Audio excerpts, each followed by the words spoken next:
So I'm Nikki, I'm from Chicago, and I moved down to Nicaragua from Philadelphia about a year ago.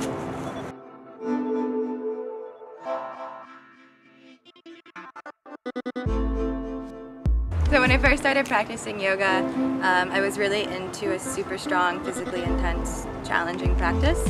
And since I've moved down to Nicaragua and my lifestyle has kind of slowed down a little bit, I've been a little bit more into a chill yin practice and really learning to get into the body to take it to a deeper level, emotionally and spiritually.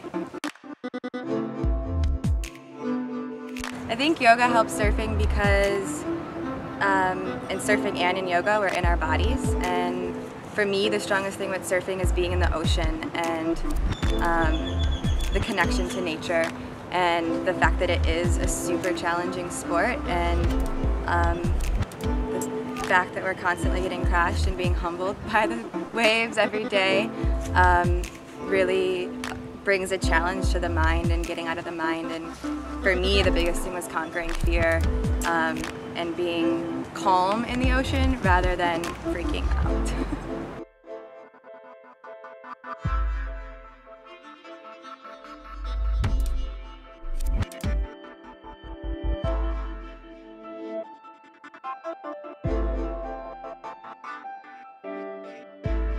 My learning to surf has been a long journey. I started surfing, I guess, like last March when I first came to Coco Loco, and when I first came out there, I got taken pretty far out and washing machined, as they call it, and I came out and swore I would never surf again because it was way too hard and it freaked me out.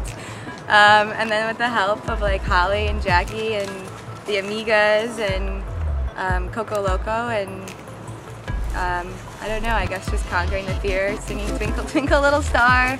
Yeah, it's been better. I'm not afraid, so I tend to charge a little too much sometimes, but most recently I've been able to catch a cute little green wave here and there, and it feels a lot better.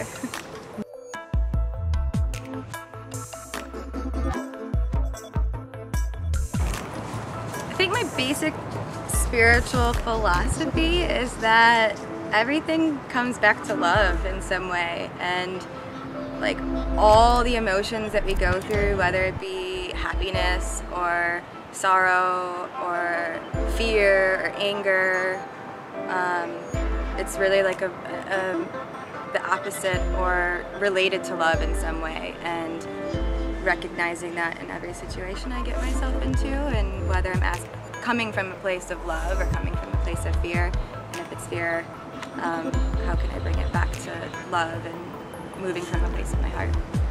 Oh, the moon? That's such a long story. It's too long to get into. We need more time. The moon has been a really strong force for me over the last year or so of my life. I started studying the moon because I was just really interested in the astrological and like planetary connection that we have. And then now that I surf too, and being around surfers and the ocean being such a strong part of my life, the moon affects the water and the tide so much. So I've been trying to take into my practice and my teaching how the moon and the water and everything else in nature and the cycles in nature affect us, and the fact that we go through those same cycles on some level, whether it be mentally or emotionally. Find out what you love to do, again, moving from a place of your heart.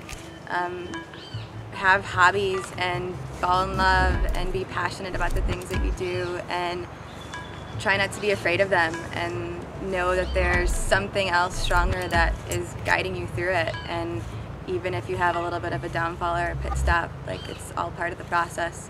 And if you keep loving what you do, good things will come.